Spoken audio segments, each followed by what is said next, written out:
The chat is curious to know if you ever worked with a Mr. Jim Baker, who was in the news. He was a former general counsel for the FBI and then got a job in deputy general counsel at Twitter. And he was just let go from Twitter, and it's pretty hot news because basically it's now been proven that the FBI was involved in censoring the Hunter Biden laptop story way back from October of 2020. Basically, it's come out that the FBI had been meeting with Facebook, with Twitter. They knew this laptop was real. They had the laptop for like a year, but would tell this, social media, hey, just be on the lookout for Russian disinformation. So I just didn't know, like, if we can go over, we can like read through an article if you are not super like up to date on Yeah, it, because a lot of this just came out today. yeah, I saw some of it today, and a lot of what you just said there, actually, there's a lot to unpack with what you just said. So, um, like in terms of going back to the proof that the FBI was colluding or working with Twitter, it really depends on how you view those comments. From my understanding, again, I'm not an expert on this. I don't follow this like some people do, where they read every single thing that comes out. I kind of just layer in the things I read with my experience, and then fill in the gaps with, like, more likely than not, probability wise, what was actually going on here based on my experience there. And I think that's one thing that happens a lot, is people can read the news, and things that actually have um, a logical explanation sound really, really bad. Some of the things that sound really bad are really, really bad. And I think over the last, since I left in 2015, that's probably more true than not, because I've noticed that a lot of things happening just coincidentally since I left seem to be are really bad when I really even unpack them. So from what I remember, and reading over the past couple of years, the allegation is that the way this happened was that somebody from the FBI went to Twitter and essentially said, and Facebook, and said, keep an eye out for Russian disinformation, and also like information related to hacked or stolen data. And it was left kind of vague like that. And then when the laptop story happened, the Twitter people connected the dots and said, well, this must be what the FBI was warning us about. The problem with all of this, of course, is that it very conveniently allows you to censor an incredibly important story and an incredibly pivotal moment in the election cycle. Whereas, again, devil's advocate, had this happened in reverse and this information was inculpatory or made Eric Trump Ooh, or Don Jr. Trump. that's a great word, inculpatory. Yeah, so making you look guilty, right? Had this made Donald Trump Jr. or Eric Trump look bad, do you think someone at Twitter would have said, we've been warned about Russian disinformation, we probably should God, not run with this no. story, right? If God, it was no. Eric Trump's laptop, Don Jr.'s laptop, they would have said, hey, this is newsworthy, Mhm. and we did some due diligence, and it might be hack information, it might be Russian disinformation, but it also might not be. And that's the problem with everything that's been happening, in my opinion, over the last how many years, is every single thing is interpreted through the lens of how can this hurt the people we don't like and help the people we like. And then suddenly, miraculously, all the pieces fall into play, and you go, well, we don't have to run with this story. So Hmm. that's the first part, is the FBI's involvement. There's a broader discussion that needs to happen. And when I left, the first 8 years when I was at the Bureau, and then I went over to cyber. That was the last 3 years that I was at the FBI, and I worked non-state sponsored criminal intrusions, which is basically all the hacks that happened that were not state sponsored, not Russia, not Korea, all the fun hacks. So like the Home Depot stuff and the JP Morgans and the Home Silk Road. Depot. Yeah, like when these companies get hacked and they steal all this information, and then you get you get notices in the mail saying like, oh, your information was taken from Home Depot. We're going to give you credit monitoring. Like, whatever, ignore that. If you don't remember the story, it's not that important. But the point is that the difference between working something like organized crime at the FBI and working cyber at the FBI is that it was an eye opener for me, because while the organized crime side, we were very insulated. We didn't speak with private companies like ever. There was no reason to. Like, we would go serve subpoenas, execute search warrants, make arrests. But even if we were serving a search warrant, for example, in like a funeral parlor related to like, a case we're working, or a garage where we believe somebody was buried in the back, what we shared with those companies was very, very limited, because they didn't really have anything we needed other than we had the legal authority to be there and do what we needed to do, and they just had to get out of the way. What's very different about cyber is that these companies, Google, Microsoft, Facebook, Twitter, are actually sitting on like ridiculous amounts of data that the FBI doesn't have and probably never will have directly. It's just not something they can do.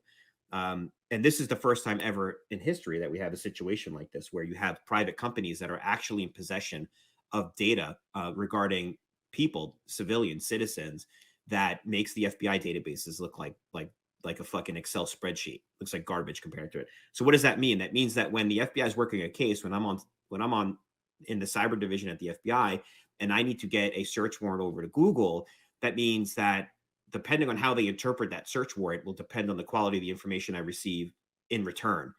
And so what was shocking to me when I first got there was that you're sharing a lot more with the private sector than I had ever shared with the private sector ever before in all my years there, my previous 8 years or whatever it was. I remember getting off of one phone call with one of the major tech companies in the world, and I was still new to the squad, so I was just shutting up and listening during a lot of these phone calls and letting some of the senior cyber agents at that time take the lead. And I remember getting off the phone call and I was kind of looking at my notes and kind of quiet, and the agent's like, "What's wrong?" And I was like, "Should we be telling them, all of this that we're telling them?" We were revealing some really intimate details about our investigation.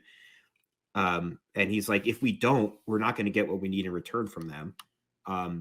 And I was like, "Damn, man, like that's pretty crazy to think about that kind of partnership with private sector. There's nothing wrong with it if everyone respects the boundaries. My boundaries typically, they're, when you're talking about the type of work that we were doing, you're talking about constitutional boundaries. But what happens when the people on the phone on the bureau side lean very hard in one direction, and the people on the phone on the Twitter side lean very hard in the same direction, and they also believe that they're saving the world? What happens then in terms of protections that should be in place for the user accounts that they're looking into now? Logically speaking, common sense wise, what would you think would happen? Would there be underproduction for things like search warrants, or would there be a tendency for maybe like overproduction, giving too much information because you believe you're doing the right thing? So that's where I think the wheels started to fall off the bus. Does that make sense? Thank God that you're still vamping. That's what makes you a true professional, Vinny. I lost you there. My internet cuts out for the first time in a really long time when I'm talking about FBI. Not stuff that Coincidence? I mean, You're about to get swatted. oh my God, it's not even funny anymore. It's funny when it happens to you, and then you're like, oh wow, this actually really sucks. Yeah. Okay, so shit, where were we? Okay, so I'll fill in the blanks Okay. on what I just said. So the differences between working in something, a traditional violation like organized crime or gangs or something like that, and working in cyber, and this goes back to your question about the FBI, supposed FBI involvement in Twitter and other companies. The problem is that for the first time ever in history, the FBI needs these companies more than these companies actually need the FBI. There's definitely a need back and forth, but these companies are sitting on vast amounts of data that the FBI will never, ever be able to get themselves. I know people like to talk about like, hey, you're at the FBI. Did you see my file? I'm like, A, you're a fucking loser. Nobody cares. B, no, these companies, and we all know them, are actually sitting on way more information about you and your life. These companies know where you are 24/7. The FBI doesn't know where you are 24/7. Google knows where I am right now. Google knows when I'm with you. Google knows when I'm traveling. Google knows what apps I'm using. Google knows when I'm asleep. Google knows when I'm awake. He knows Are you when saying I'm that being naughty. Google is actually Santa? Yeah, Google could be the ultimate Santa Claus. FBI doesn't know that. And for the FBI to get that information, because they're a government agency, they have to go through the U.S. Constitution. They have to do it constitutionally and get search warrants and have probable cause.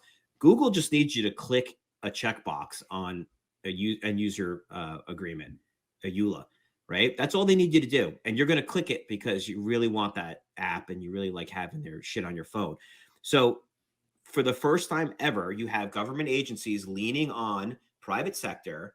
And instead of saying, hey, we do our investigations, we always used to say at the government, the information exchange goes one way. It's a one-way street, meaning when we go talk to somebody, they provide us information. We provide very little in return. It has to be that way. That's the way it was designed, to protect everyone's rights. This reliance on the private sector, this reliance on these tech companies has perverted that relationship, because if you don't help these companies, they're not going to help you. And people say, well, if you give them a search warrant, they have to comply. Well, a search warrant, the language in a search warrant could be interpreted in very different ways. So if the search warrant says all documents related to A, B, and C, somebody there who doesn't want to help you can interpret those in a very strict way and give you a very limited amount of documents, the return. If they really want to help you, they're going to overproduce. And in some cases, they're actually going to call you on the phone on the side and say, change this word to that word and resend this to me. And you're going to go, okay. And then you resend the document. Lo and behold, that was the magic word. And now a flood of information comes back to you. Wow. So that's what we're dealing with. That doesn't, it's not good. Don't get me wrong, but it's also something that everybody's dealing with for the first time ever on this level. And so when you have the FBI going to give the heads up to Twitter, it's because they're trying to do the right thing. But if all the people are aligned politically in one direction, it's going to be interpreted in such a way that that it's going to, the outcome of it is going to be very inevitable. It's going to disproportionately impact one group of people and disproportionately benefit the other group of people, because everybody is so in line with what they believe is right and what they believe is wrong. And everyone's going to lose sight of them, what they're supposed to be doing. So number one, what you said about the warning, that's my understanding of what happened, is that they gave them a heads up, and Twitter took a very liberal interpretation of that and said, it must be the laptop. Do I think that's bullshit? Yeah, honestly, probably. I mean, I don't know what the intentions of the FBI were. I don't know if they're even being honest about that conversation, but that's what was, I believe somebody testified to that, that was the extent of the warning. And Twitter said, okay, well then it must be this Hunter Biden thing, which, by the way, to your point, some basic due diligence would have demonstrated that this laptop was legitimate. It was simple to figure that out. Simple. Going back to the laptop thing, that's the good and bad thing about it is, like, 20, 30 years ago, a lot of this stuff would be like, who knows? Everything's recorded now. Everything is whether it's actual video or digitally on the devices we use. So when people make up lies and stories, it's a lot harder now to cover that up than it was 20, 30 years ago, where you could be like, I drove from here to there, and people are like, I don't know. We have no way of proving one way or the other. Now, like I said, imagine if I told you, drive from where you live now, drive to my house and back, and evade all collection of information about that trip. I want it to be like, you could say you were in bed and I want the cops to have no way. How would you do that? It's really difficult. Could you take your car in to have them turn back the mileage? Could you? What about cameras at tolls? What about, what about the computer in your car that's collecting the information? So you could, I mean my car is really old, so that would not. Yeah, if you have a real shit box, maybe. But your phone, of course. Well, why was your phone off, right? That's the other thing. People commit murders and, like, when it happened because their phone was off for the only 2 hours in 2 years. Their phone was off. Like, look, I'm trying to take a break. Okay, I'm trying to take a social media break. I'm taking a Twitter break. Right. Okay, I'm turning. Right after I said I'll kill you, and then my phone went off for 2 hours. That was merely a coincidence. So it's almost like the absence of this digital information is so inculpatory, right? It makes you look so bad that now you can't even say, well, I shut my cell phone off, right? Mobsters used to do that all the time. Now they don't carry smartphones and shit, but now for someone to say I shut my electronics off, that right there that's the time I want to look at. When were you black? When were you completely off the grid electronically? Because I know you were doing something really fucking bad during that 2-hour period. Some people shut their phones off when they go to bed, but obviously you probably could find a history of that in somebody's record. Yeah, you have to build a pattern. Yeah. Right. I have this bit I've been working on that I'll be brave enough at some point to say it on stage, but it's basically advice on how to kill your spouse. And there are things like that that you have to consider beforehand, and building up a history of, going out for a walk at 2 a.m. is something you have to do long before the day the person goes missing. Scott Peterson was like, yeah, we went out on Christmas Eve to go on a boat ride. They're like, have you ever done that before? He's like, no. Like, yeah, no shit, because that's when you dumped her, her body overboard. But had he been committed to it, he could have actually set that up like 3 Christmas Eves in a row. It's a commitment. Wow. But then on the 4th one, he kicks her overboard. This journalist, Matt Taibbi, did a huge dump. It's called the Twitter Files. And on Friday, released a 37 tweet long thread about just basically the FBI being involved generally in censorship and this laptop story. And I guess it's going to be a multi-part thing. But they found out and I don't know why this didn't occur to them earlier, but I guess Jim Baker, who was still working at Twitter, was the guy to vet and go through all of these Twitter files before they were handed over to the journalists. So it's who knows what he took out? And a lot of people were saying, yeah, that makes sense, because a lot of references to the FBI were taken out or just deleted somehow. So it's not shocking, but it is kind of shocking to just see it written out, to see the proof. Yeah, and I saw he was. I love Elon's term. He was exited from the building. They canned him. I'm sure we'll see him on CNN in a few weeks with his new gig, but not shocking. And how he didn't know. I mean, look, Elon's been there for like a cup of coffee, so I mean, there's a lot of things that I'm sure he's wrapping his mind around, and to the extent of it. And so I think they released this information. I love transparency, especially when you're talking about a company like this, where we all understand the impact of banning accounts during election cycles, restricting content, banning the post. I mean, this is insane. Like, suspending the post's account, blocking and banning people for sharing the article, which then turns out to be a few years later 100% validated. But nothing changed. It was like nothing. It wasn't like there was something attached to the laptop that made it well, how were we supposed to know? It had a Russian flag sticker on it. Of course it was Russian. It wasn't anything like that. It was that nobody bothered to look. And there's ways both forensically to analyze a laptop to determine its authenticity. And also, by the way, interview the shop owner who was in receipt of it, who can tell you the story about how Hunter or whomever dropped it off and failed to pick it up. And all those pieces will match up. The information in the laptop itself would be forensically very powerful. So, then you find that, well, it turns out it's legit. And then we're told, well, that's old news. Well, that's old news because we weren't allowed to discuss it when it was new news. We weren't allowed to actually talk about it when it was new news. And now that it's old news, you're like, oh, why are we going to waste our time on that? Well, that can't be. How long do you think it would be? How long do you think it would take the FBI to verify something like a laptop to know, oh, if this is actually Hunter Biden's laptop? Do you think that'd be like a long process?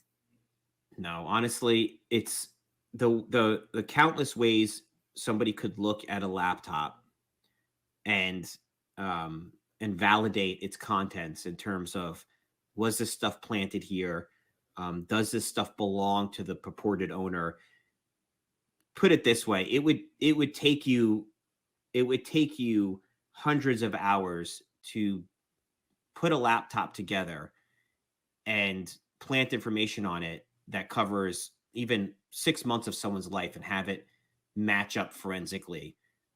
Because there's so many things your operating system, the Windows or your Mac OS, the applications running, and pairing that up with everything that your computer connects to you on the internet. So you're not just fixing a computer. You're not just rigging and planting evidence on a computer.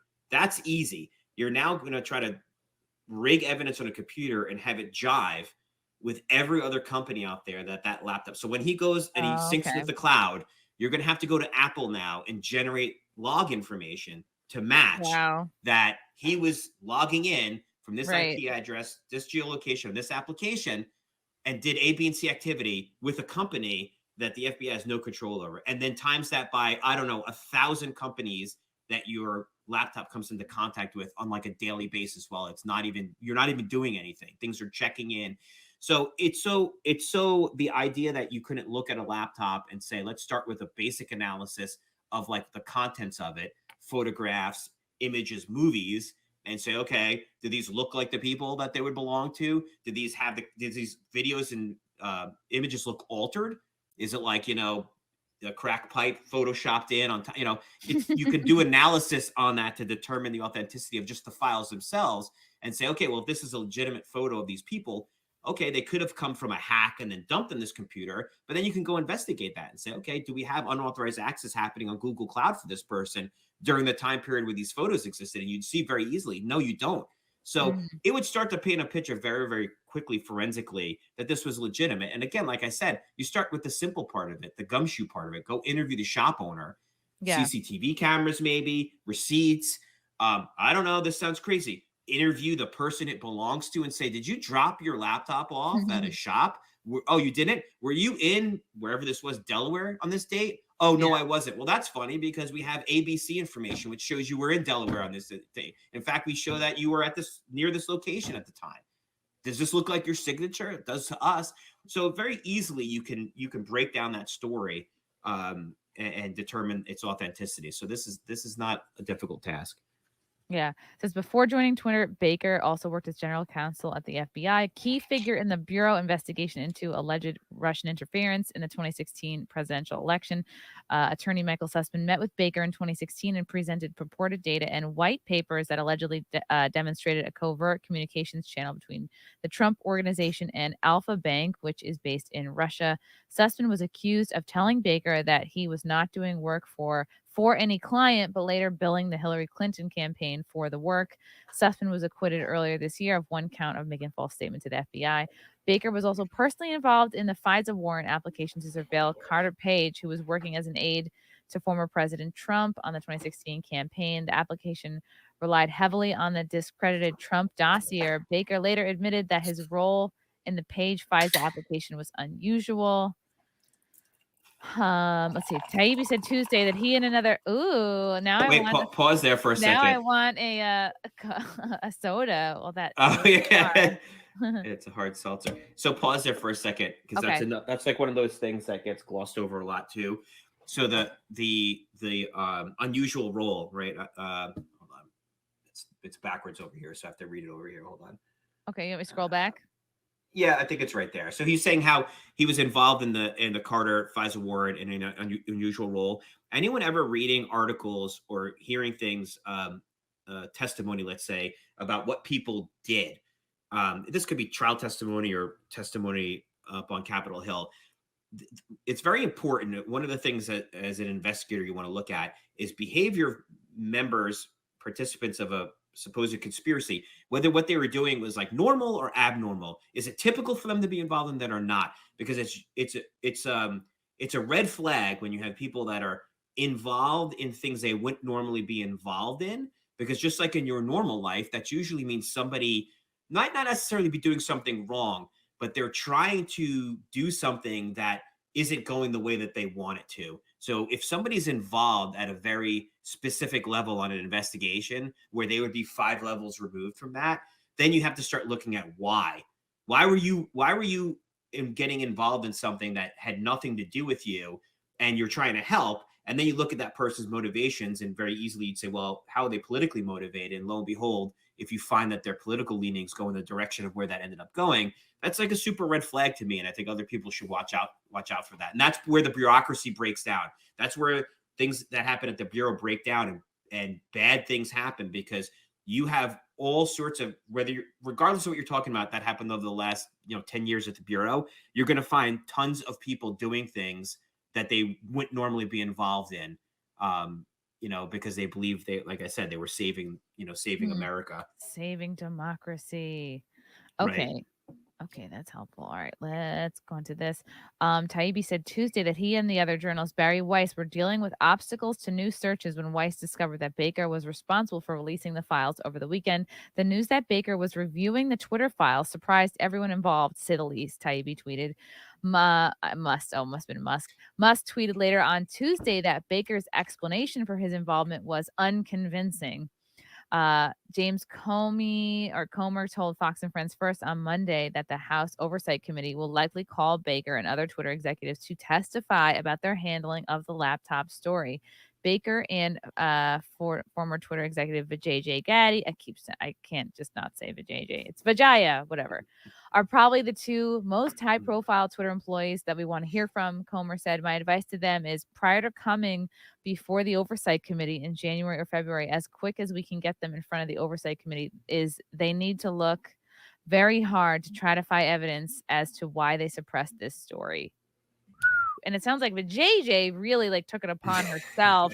I don't know if this is they're trying to cover up for Jack or not, but it seems like the JJ really was like the guiding force on making that decision to censor this story. Like she just seems so obviously politically motivated.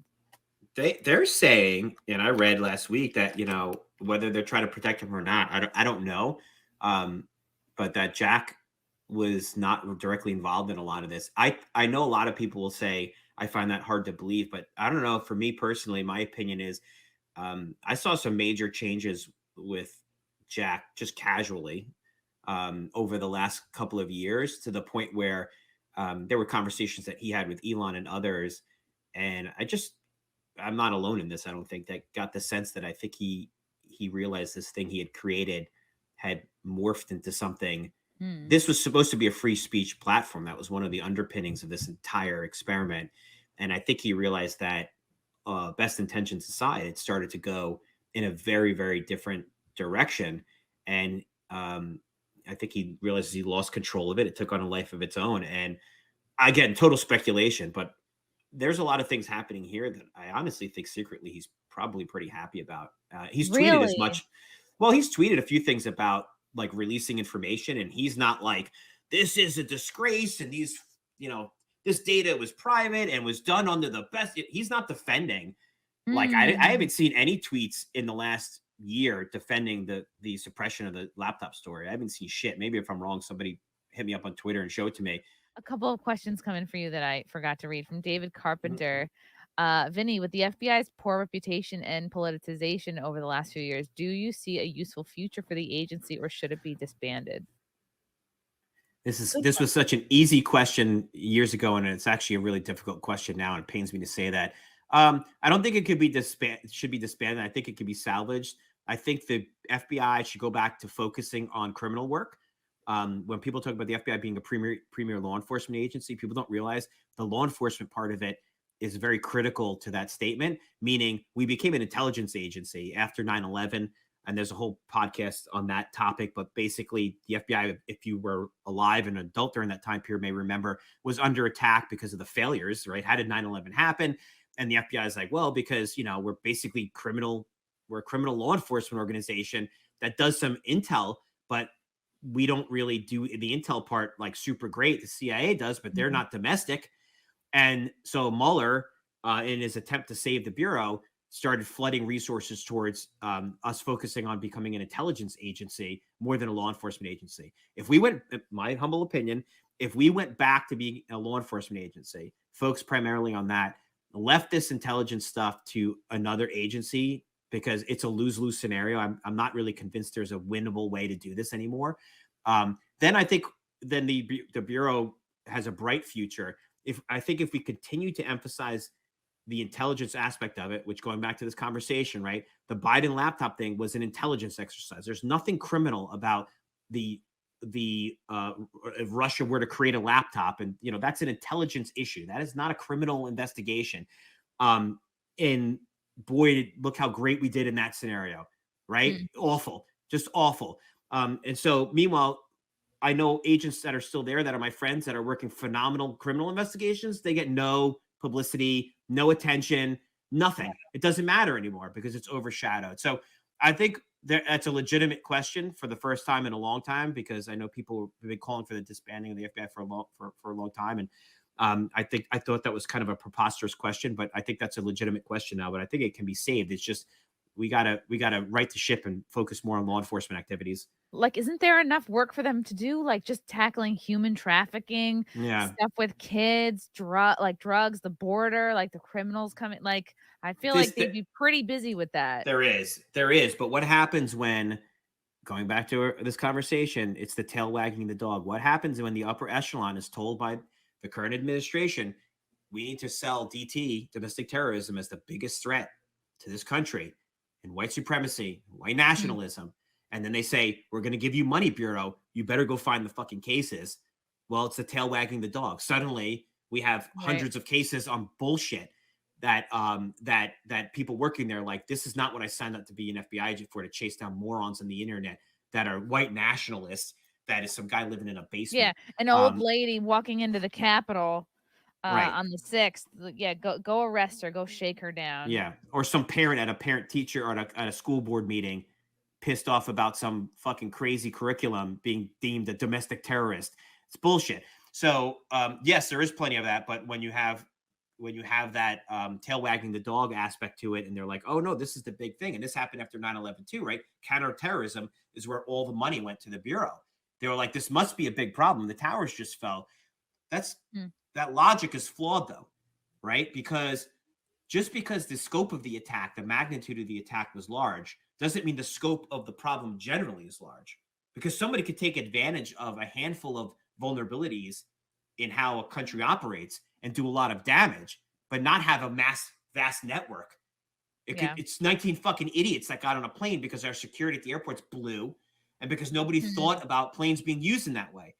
But that was translated to, there must be bomb chuckers like under every blanket, under every in every swimming pool in America, and that's where nobody at the Bureau could really say anything at that moment because it was so disastrous. How do you argue that the problem isn't as bad as you think when 9/11 happened? But going back to, like we said, had there been someone with the courage to be like, hey, let's slow down here, because us going out investigating every single person every single cab driver who says something stupid, right? We're coming very close up against infringing on their First Amendment protected rights. And how do we investigate something that the basis of the investigation is a comment that's protected by the First Amendment? The FBI shouldn't be doing that. And B, is it a valuable use of resources? So it's a real, we've gotten ourselves, this is like a hangover from 9/11. A lot of this, lot of this is like, all of this is because too much the Bureau surveillance changed. it's just in the wrong way. And so I hope that answers your question. Love you guys. Thank you for the chats. Thank you for the comments. I will see you guys tomorrow. Bye. Bye. All right. Love you guys. God, I don't even want to leave. This candle smells so good. I don't want to leave. All right. Love you guys. Talk to you soon. Bye. Love you all. Join the Discord. Feet. Love you all. Wow. You guys are awesome. Come and get it. Bye, guys. Bye. Now I'm really leaving. Love you. Bye.